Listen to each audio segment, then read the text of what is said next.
नमस्कार, सुबह के 8 बजने को हैं। आप देख रहे हैं एबीपी न्यूज। मैं हूं आपके साथ चित्रा त्रिपाठी और सबसे बड़ी कवरेज के साथ हम हाजिर हैं आपके सामने। कौन बनेगा राष्ट्रपति, यही है आज का सबसे बड़ा सवाल और इसी सवाल का जवाब आज शाम तक हमें मिल जाएगा। वैसे बीजेपी के रामनाथ कोविंद का जीतना लगभग तय है, लेकिन जब तक मैच चलता है तब तक दिल की धड़कनें बढ़ी रहती हैं और आखिरी गेंद तक जब तक नतीजा सामने नहीं आ जाए तब तक ये सवाल बना रहता है कि कौन बनेगा राष्ट्रपति, और इसी का इस वक्त देश कर रहा है इंतजार भी। दिलचस्प मुकाबला हमने देखा था एनडीए की ओर से, किस तरह से रामनाथ कोविंद का नाम सामने रखा गया और उसके बाद दावा इस बात का कि 63% वोट उन्हें मिलेंगे। बीजेपी ने यह दावा किया है और साथ ही यह भी बात कि 40 से ज्यादा राष्ट्रीय पार्टियों ने, 40 से ज्यादा राजनीतिक पार्टियों ने किया है रामनाथ कोविंद का समर्थन। अब इसमें सच्चाई कितनी है, जैसे जैसे मतों की गिनती का काम आज सुबह 11 बजे से शुरू होगा, इसका जवाब भी मिलने लगेगा हम सभी को, और साथ ही मीरा कुमार को लेकर भी जो सवाल उठे हैं उसका जवाब भी आ जाएगा हम सबके सामने। एबीपी न्यूज ने कर रखी है बहुत बड़ी तैयारी। आप इस वक्त हमारा न्यूज रूम देख पा रहे हैं, कैसे हमने आपको पल पल की जानकारी देने के लिए ये बड़ी सी स्क्रीन लगा रखी है और जितनी भी बड़ी बातें होंगी इस स्क्रीन के जरिए हम आपको बताएंगे, और इस सवाल का जवाब भी कि कौन बनेगा राष्ट्रपति। और इसके अलावा देश के दिग्गज बड़े पत्रकारों का सबसे बड़ा पैनल भी हमारे साथ मौजूद है न्यूज रूम में, जिनसे हम चर्चा करेंगे और ये जानेंगे कि देश की राजनीति पर इसका कैसे पड़ने जा रहा है असर। लेकिन बड़ी बातों के लिए इस वक्त सीधे रुक कर लेते हैं अखिलेश आनंद का। अखिलेश। शुक्रिया चित्रा। तो आज की सुबह बेहद ही खास है। दुनिया का सबसे बड़ा लोकतंत्र भारत, और यहां पर सर्वोच्च संवैधानिक पद राष्ट्रपति का कौन बनेंगे देश के अगले राष्ट्रपति आज पता चल जाएगा।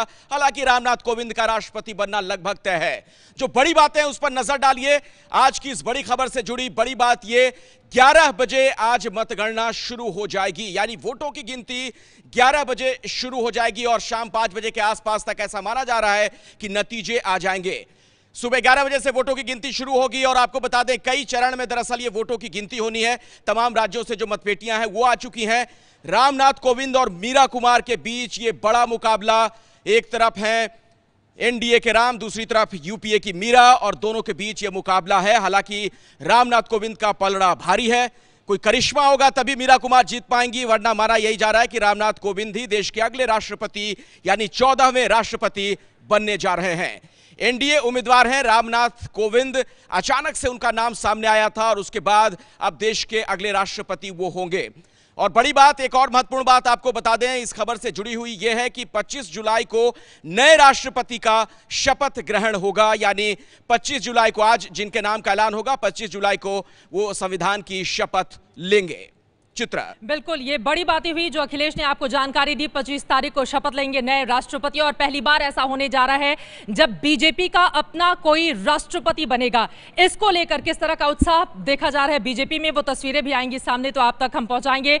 लेकिन फिलहाल दिल्ली की तस्वीरें देखिए, आज सुबह से ही किस तरह से झमाझम बारिश हुई है। राजपथ की तस्वीरें आपके सामने हैं। हालांकि यहां पर तो सड़कें फिलहाल पानी से लबालब आपको भरी हुई नजर नहीं आ रही हैं, लेकिन यकीन मानिए दिल्ली के बहुत सारे ऐसे इलाके हैं जहां पर घुटनों तक इस वक्त पानी भरा हुआ है और लोगों का सड़कों पर चलना काफी ज्यादा मुश्किल हो गया है।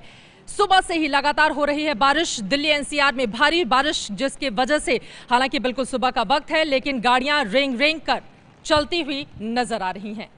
जैसे और हिस्सों की तस्वीरें सामने आएंगी बारिश की आप तक पहुंचाएंगे, लेकिन आज का सबसे बड़ा सवाल, कौन बनेगा देश का राष्ट्रपति, देश का पहला नागरिक कौन होने जा रहा है, इसके राजनीतिक मायने क्या हैं। यूपी से हिंदुस्तान को मिलने जा रहा है, उत्तर प्रदेश से पहली बार ऐसा होगा जब राष्ट्रपति बनने जा रहे हैं रामनाथ कोविंद, और ये अपने आप में है बेहद दिलचस्प, क्योंकि प्रधानमंत्री वाराणसी से संसदीय सीट से यहां पर जीत कर आए और उसके बाद अब राष्ट्रपति भी यूपी से भी हमें मिलेगा।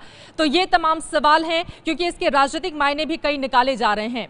दूसरी बार हिंदुस्तान को दलित राष्ट्रपति मिलेगा, इसका असर कैसा देखने को मिलेगा दलित वोटरों पर, यह भी देखना रहेगा बेहद दिलचस्प। लेकिन रामनाथ कोविंद का जीतना लगभग तय माना जा रहा है। हमारी ये रिपोर्ट देखिए।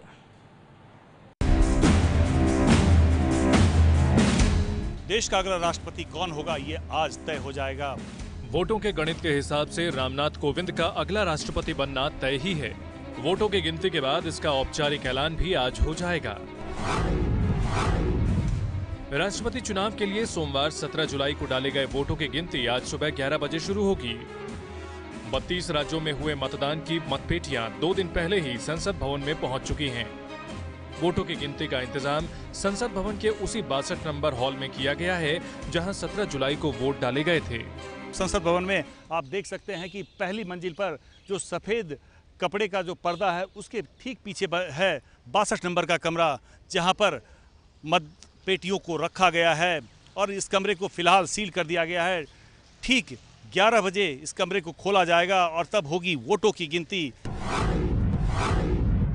सबसे पहले संसद भवन की मतपेटी खोली जाएगी। इसके बाद राज्यों से आई मतपेटियों को अल्फाबेट के आधार पर खोला जाएगा। कुल 4 टेबल पर वोटों की गिनती होगी और जो सूत्र बता रहे हैं कि 8 राउंड की गिनती होगी, यानी कि 32 मतदान केंद्रों पर 8 राउंड की गिनती होगी और उसके बाद ये तय कर दिया जाएगा कि वोटों की गिनती के बाद जो इसका रिजल्ट है वो डिक्लेयर किया जाएगा रिटर्निंग ऑफिसर की तरफ से और उसके बाद ही ये साफ हो जाएगा कि देश का अगला राष्ट्रपति कौन होगा। राष्ट्रपति चुनाव के लिए हुए मतदान में वोट डालने का अधिकार देश के अलग अलग राज्यों के 4120 विधायकों और 776 सांसदों को था, जिनमें करीब 99% ने अपने मताधिकार का इस्तेमाल किया था। इन सभी वोटों की गिनती आज होनी है। पूरी तैयारी कर ली गई है। तमाम जो ऑब्जर्वर्स थे वो अपनी रिपोर्ट के साथ यहाँ पर मौजूद हैं और जो रिटर्निंग ऑफिसर हैं उनके मुताबिक ये कहा जा रहा है कि 11 बजे वोटों की गिनती शुरू होगी, लेकिन इसमें कम से कम 3 से 4 घंटे लग जाएंगे और उसके बाद ये तय कर दिया जाएगा कि देश के अगले राष्ट्रपति रामनाथ कोविंद हैं या फिर मीरा कुमार। कैमरामैन राकेश शर्मा के साथ राजन सिंह, एबीपी न्यूज़, दिल्ली। अलग अलग राज्यों और केंद्र शासित प्रदेशों से मतपेटियां 2 दिन पहले ही पहुंच चुकी थी राजधानी दिल्ली में। 11 बजे से मतपेटियां खुलेंगी और उसके बाद धीरे धीरे तस्वीर साफ होने लगेगी कि कौन होगा हिंदुस्तान का अगला राष्ट्रपति। रामनाथ कोविंद की जीत तय मानी जा रही है, क्योंकि जिस तरह का समर्थन एनडीए को मिला है उससे बीजेपी बेहद गदगद है और पहले ही अपनी जीत को लेकर आश्वस्त भी। लेकिन रामनाथ कोविंद हैं कौन? कानपुर में जन्मे रामनाथ कोविंद 2 बार राज्यसभा के सांसद रहे और उसके बाद अगस्त 2015 में उनको राज्यपाल बनाया गया बिहार का। बिहार के राज्यपाल पद से इस्तीफा देने के बाद अब वो बनने जा रहे हैं देश के अगले राष्ट्रपति और इसको लेकर बीजेपी है पूरी तरह से आश्वस्त। ये रिपोर्ट देखिए। आपको सर उम्मीद थी कि आप राष्ट्रपति पद के लिए आप नामित होंगे, आपको एनडीए राष्ट्रपति बनाने के लिए चुनाव के लिए घोषित करेगी? इस दिशा में हमारा कोई ध्यान नहीं था। I had been working here quite satisfactory. Ramnath Kovind वो व्यक्ति जो एनडीए के राष्ट्रपति उम्मीदवार हैं, वो व्यक्ति जो अगले कुछ दिनों में देश के सर्वोच्च संवैधानिक पद पर विराजमान होने वाले हैं। अचानक से सुर्खियों में आए रामनाथ कोविंद मूल रूप से यूपी के कानपुर देहात जिले के डेरापुर तहसील के परौक गांव के रहने वाले हैं। राष्ट्रपति उम्मीदवार बनाए जाने के बाद गूगल पर इन्हीं के नाम की चर्चा है, लेकिन कहानी यहां से शुरू नहीं होती। रामनाथ कोविंद को पूरी तरीके से जानने के लिए आपको फ्लैशबैक में चलना पड़ेगा। साल 2014 लोकसभा चुनाव। चुनावी रणनीति बनाने के लिए तब के यूपी प्रभारी अमित शाह लखनऊ में डेरा डाले हुए थे। रामनाथ कोविंद बुंदेलखंड की उरई जालौन सुरक्षित लोकसभा सीट से टिकट चाहते थे।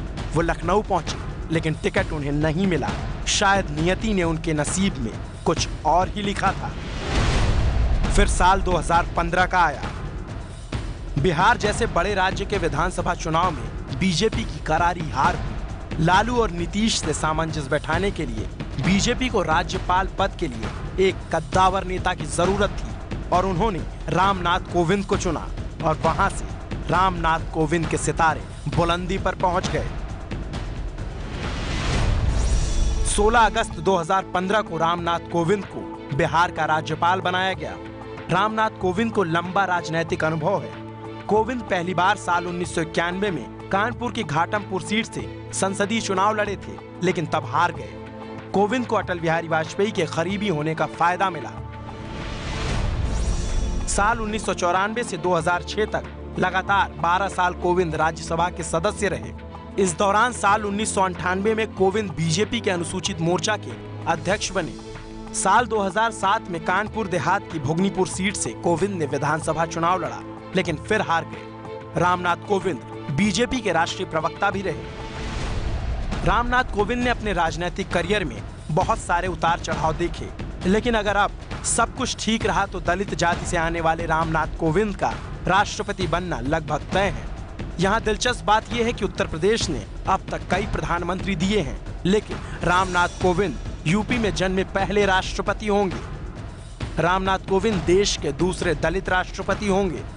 KR नारायणन देश के पहले दलित राष्ट्रपति थे। खास बात यह है कि दलित जाति से आने वाले रामनाथ कोविंद को राष्ट्रपति उम्मीदवार बनाए जाने के पीछे मोदी की भविष्य की राजनीति है। कोविंद को राष्ट्रपति बना बीजेपी साल 2019 के लोकसभा चुनाव के लिए दलितों को बड़ा संकेत देना चाहती है। हिंदुस्तान में तकरीबन 21 करोड़ दलित हैं, जबकि यूपी की बात करें तो वहां पर वो 20% हैं और इस लिहाज से माना यही जा रहा है कि 2019 को साधने की ये नरेंद्र मोदी और अमित शाह की एक रणनीति है, जिसके तहत रामनाथ कोविंद को उम्मीदवार बनाया गया और अब उनकी जीत लगभग तय है। पिता ने जमीन बेचकर उनको पढ़ाया था, बाद में IAS की नौकरी छोड़ उन्होंने परीक्षा पास की, लेकिन वहां गए नहीं, राजनीति चुनी और अब देश के सर्वोच्च पद पर विराजमान होने जा रहे हैं रामनाथ कोविंद। इसको लेकर किस तरह की खुशियां हैं उनके परिवार में, क्योंकि कानपुर में रामनाथ कोविंद का जन्म हुआ था। वहां से देखिए हमारे संवाददाता पंकज झा की ये रिपोर्ट। कानपुर शहर के दयानंद विहार में रामनाथ कोविंद का ये घर है। ये घर उनका अपना है, ये उनकी अपनी कमाई से बना हुआ घर है। साल 2003 में ये घर बना था, यानी कि अब 14 साल हो गए। और यहाँ पर केयर टेकर के तौर पर कुसुमा राठौर और उनका परिवार रहता है। उनका यहाँ पे आना जाना वैसे कम ही रहता है इस कॉलोनी में। क्या कम आते जाते हैं? कितनी बार आप लोग आए गए होंगे रामनाथ जी? कम से कम 7-8-10 बार तो आ चुका हूँ, इससे ज़्यादा ही। अब पहले आते थे, हफ्ते रुकते थे। अच्छा। अब तो जब से राज्यपाल बने तब से आना कम हो गया। मतलब जब बिहार के राज्यपाल बने उसके बाद उनका आना जाना कम हो गया? 1-2 बार आ चुका हूँ। मीटिंग में आते इतने देर जब अब काफ़ी सुरक्षा संग रहती है तो कहाँ है व्यवस्था। तो आप लोगों को उन्होंने दिया है कि आप घर को देख रेख करें? जी। अच्छा, तो क्या मतलब जब आखिरी बार आए थे तो उनसे आप लोगों की बातचीत भी हुई थी क्या? मुलाकात होती थी, लेकिन उसमें ज़्यादा समय रहता नहीं उनके पास। थोड़ी सी हल्की मुलाकात हुई थी, चले गए। और रामनाथ कोविंद का जहाँ घर है इस कॉलोनी में, वहाँ की अब चमक धमक थोड़ी सी साफ़ सुथरी होने लगी है।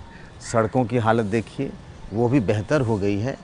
ये कॉलोनी है वहाँ के आसपास, और अभी वो राष्ट्रपति बने नहीं हैं, लेकिन उससे पहले उनके स्वागत वगैरह के लिए होर्डिंग वगैरह भी लगने लगे हैं। और देखिए जहाँ से उनके 2-3 मकान ख़त्म होता है वहाँ तक अच्छी सड़क है, और उसके बाद फिर से सड़क जैसे पहले हुआ करती थी। यही हाल इधर अगर आप देखेंगे तो यहाँ इधर भी कमोबेश वही हालात हैं। कानपुर का ये घर अब बेहद खास होने जा रहा है, क्योंकि अब ये होगा महामहिम का घर। लेकिन एक दिलचस्प चीजें अगर आपने नोट की हो, रामनाथ कोविंद ने सालों पहले इस घर को बनवाया था, लेकिन नेम प्लेट जो लगी हुई है रामनाथ कोविंद सांसद की ही, उसको चेंज नहीं किया गया था। लेकिन अब हो सकता है महामहिम बनने के बाद वो नेम प्लेट चेंज कर दी जाए। ये है ABP न्यूज़, आपको रखे आगे।